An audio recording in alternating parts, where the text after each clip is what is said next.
I guess anyone who's been following Brexit and the impact climate change will have on both food security and the price of what we eat has known for a long time that those pushing the idea of leaving the EU or demanding inaction when it comes to ecological disaster will not be affected, or if they are, it will be extremely limited. James O'Brien spoke to a man named Ross who works in the food sector, and he perfectly highlights the inequality that we're going to see over the coming years. Brexit and climate change will likely result in lower quality food for the poor, while the rich are being protected. Have a listen. And yet everything, as you describe it, is linked. You know, the cost of the shopping is going to go up as a consequence of the impact on farming. That sort of inability that people have so far displayed to join the dots that you are joining in their own minds, or the media failing to join the dots, is absolutely incredible, isn't it? I mean, it's like kind of medieval, believing that something's going to fall out of the sky, or just denying the evidence of heliocentrism. It's just like there's this mass delusion that the problem is nowhere near as big or as real as their own eyes are telling them it is. Yeah, and it's a mix of two things. It's the average person obviously doesn't want to make massive changes to their lives. I get it. Yeah. I don't want to eat, change my lifestyle, change my diet to save something that I don't see immediately in front of me. Yeah. But the people in charge of these things, like the Donald Trumps, the Farages, the Moggs, they can afford not to care. You know, if you look at the food chain, places like Asda, Tesco, they are on the lower end. They get the worst crops, and we're going to see the quality of the produce in vitamins, the size, the price change radically over the next 10, 15 years. But people that can afford to spend M&S, Waitrose, they're not going to see a massive price because they can afford to buy the better stuff. There you have it. You know, you had politicians over the last 10 years convincing people, don't worry, everything will be wonderful. You won't be impacted by Brexit. You'll actually be impacted in a positive way by Brexit. Have any of these people suffered any real consequences? Boris Johnson, Jacob Rees-Mogg, Nigel Farage.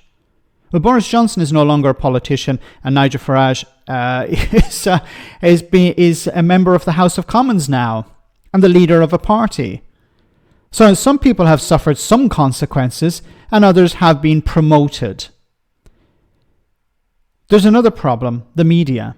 The media over the last 10 years have not held these people to account. These people have been allowed to spew all sorts of rubbish, unchallenged. See, the public were convinced that they would be getting the prime cuts, and as was pointed out here by Ross, they're going to be getting the scraps.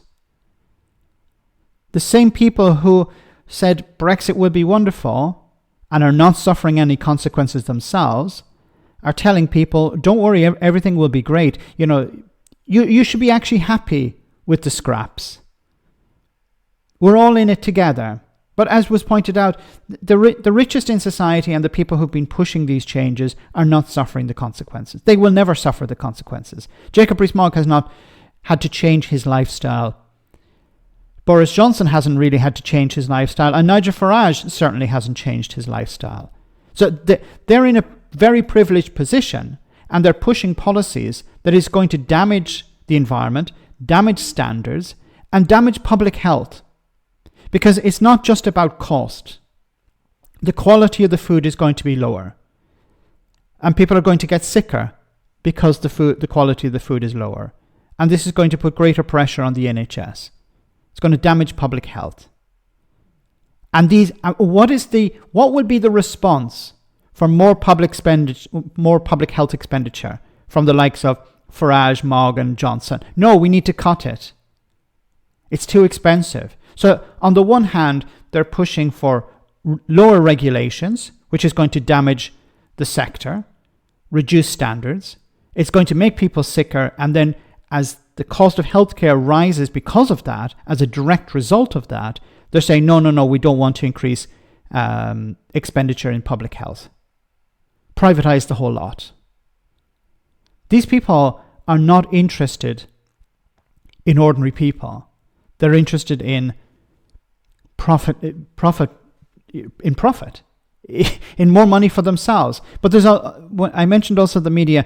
Another problem with the media is that we have these right-wing think tanks on all the time, pushing the same message reduce regulations, lower standards. And who are these right-wing think tanks? Who's backing them? Well, the media don't actually point it out. They're invited on GB News, of course, but they're also invited onto the BBC, where they go completely unchallenged. And the donors, the people who are funneling huge amounts of cash into these think tanks, are never highlighted. So the public are convinced, well, we actually need to lower standards because it'd be cheaper, and there's a cost of living crisis, so if we have cheaper food, then everyone is better off. When it's not in the interest of the public to have low quality food. It's in the interest of the public to have low priced food, but high quality food, decent food, so that they don't get sick. Let me know in the comment section, guys, what you think about all of this. As always, your comments are greatly appreciated. Thanks a lot.